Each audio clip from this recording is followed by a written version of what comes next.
This is Nothing but the truth. This is 24/7 News Patrol. The country's hottest and sizzling issue. I'm Shana Refuela, I am April Queen Payusan. giving you truth, nothing but the truth. No bias, just the news. And our latest, hottest, and unbiased news for today. For our local news. And for our local news, Pres Marcos Jr. gave signal to all police officials to solve drug war. And for our sports news, Kevin Durant out for 2 weeks to knee sprain. MMA World pays tribute after Precious Soul Victoria Lee dies age of 18. Heavy rain from LPA hits of Mindanao and Visayas. Judy Santa Maria may have found her new purpose after acting trial. Celeste Cortez dazzles in showing striking looks ahead of Miss Universe pageant. Serving you the hottest and most leading news of the hour, your news, our business. International news, Davos will be Marcos' 8th foreign trip under 7 months. Philippine-China agreed to resume oil gas exploration discussion in the West Philippine Sea. Exclusively news, Miss Bunghanoy.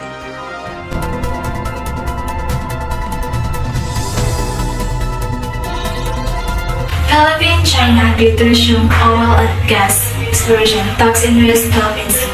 Manila, Philippines. The Philippines and China have agreed to resume oil and gas exploration discussions in the West Philippine Sea. Chinese President Xi Jinping met with President Ferdinand Marcos Jr., who went on a state visit to China until January 5. On oil and gas cooperation, both sides agreed to bear in mind the spirit of Memorandum of Understanding on Cooperation and Oil Gas Development between the Government of the People's Republic of the Philippines, signed in 2018. Davos will remark us a free trade under 7 months. Manila, Philippines. President Marcos to attend the World Economic Forum, WEF, in Davos on January 16. This will be his 8th trip abroad since he took office on June 30 last year. His Switzerland trip will be his second this month, after his 3-day state visit to China last week. Marcos also said he will fly to Japan in February upon the invitation of Prime Minister Fumio Kishida.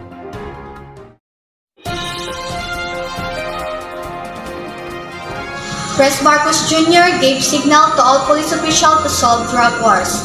Exclusively news, Ms. Jechecha Condin.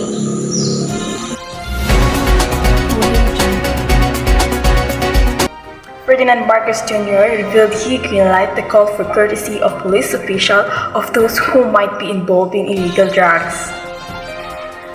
The president also responded to Senate Minority Leader Coco Pimentel, who said cases should have been filed against a specific person instead of calling for courtesy resignation. 67 general and colonels of the National Capital Region Police Office have heeded the call of Interior Secretary Benher Abala and submitted her courtesy resignation. The 67 officer also underwent a surprise mandatory drug testing. Southern Police Director Brigadier Kirby Chan Craft, who was the 67, says they support the internal cleansing.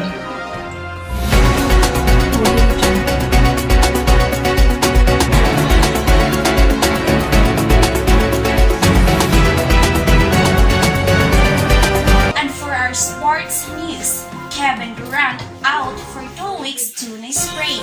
MMA World pays tribute after precious girl Victoria Lee dies age 18. Exclusively news, Clyde.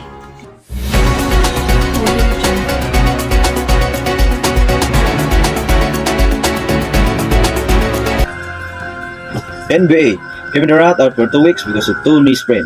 New York, Brooklyn Nets star Kevin Durant will be sidelined for at least 2 weeks after suffering an injury to his right knee. the NBA team announced on Monday. Durant is averaging just under 30 points in a game for Brooklyn this season, limped out of the Nets' victory under Miami Heat on Sunday, after a collision with a hit Jimmy Butler in the third quarter. The Nets said Monday that a scan had revealed a ligament sprain in Durant's knee. Brooklyn Nets forward Kevin Durant has been diagnosed with an isolated MCL sprain of the right knee, the Net said. In other news, MMA World pays tribute after Precious Soul Victoria Lee dies at the age of 18. Singapore. The death of 18 years old rising MMA star Victoria the Prodigy Lee, announced at the weekend, has prompted an outpouring of tributes from people associated with the sport. Asia-based One MMA Championship chief Chatri Sidyutong said that he was heartbroken by Lee's passing and that he would remember her for the beautiful, precious soul that he was. Lee came from a family member of champion MMA fighter. Her older sister Angela is the One Championship Atomweight world title holder, while her brother Christian holds one lightweight title.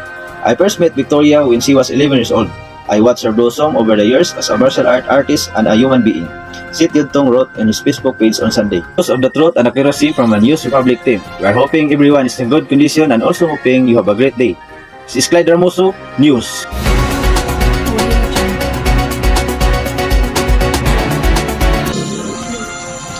And for our weather news, heavy rain from throughout LPA hits parts of Mindanao and Visayas. Exclusively news, Miss Gladys Makawili.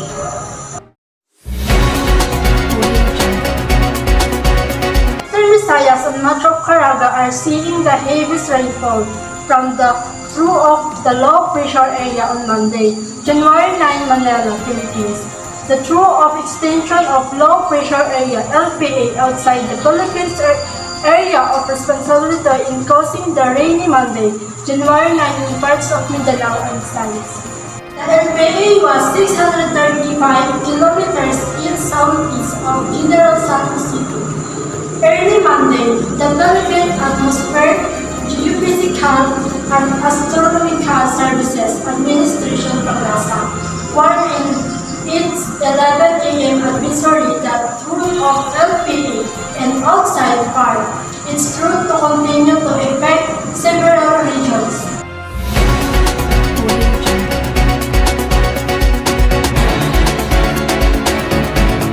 And for our entertainment news, Jody Santa Maria may have found her new purpose after acting triumphs. Celeste Cortese dazzles in house-stripping looks ahead of Miss Universe pageant.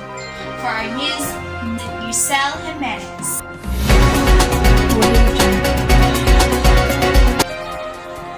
Thanks to you, Rafaela. Judy may have found her new purpose after acting triumphs. It's still there. See Judy Santa Maria of her dreams of becoming a doctor someday. While Judy graduated with a degree in psychology in 2021, she remains one of the busiest actresses in ABS-CBN.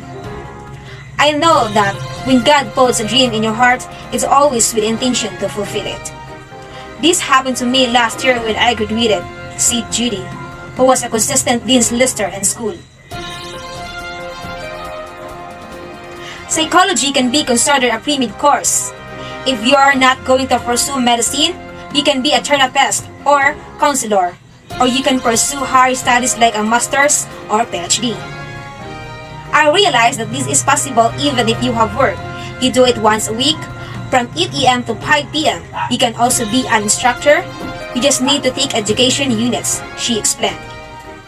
But Judy refuses to feel the pressure and would rather take each day as it comes.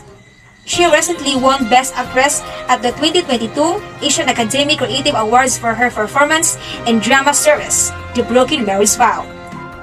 Look, Celeste Cortese does it when she's taking looks ahead of Miss Universe pageant. 5 days before the coronation night of Miss Universe, Celeste Cortese has been serving stunning pre-punched looks worthy of the crowd. That was the news of truth and accuracy from News Republic team. We are hoping everyone is in good condition, and also we are hoping you have a great days ahead. This is Marcel Jimenez, News Report.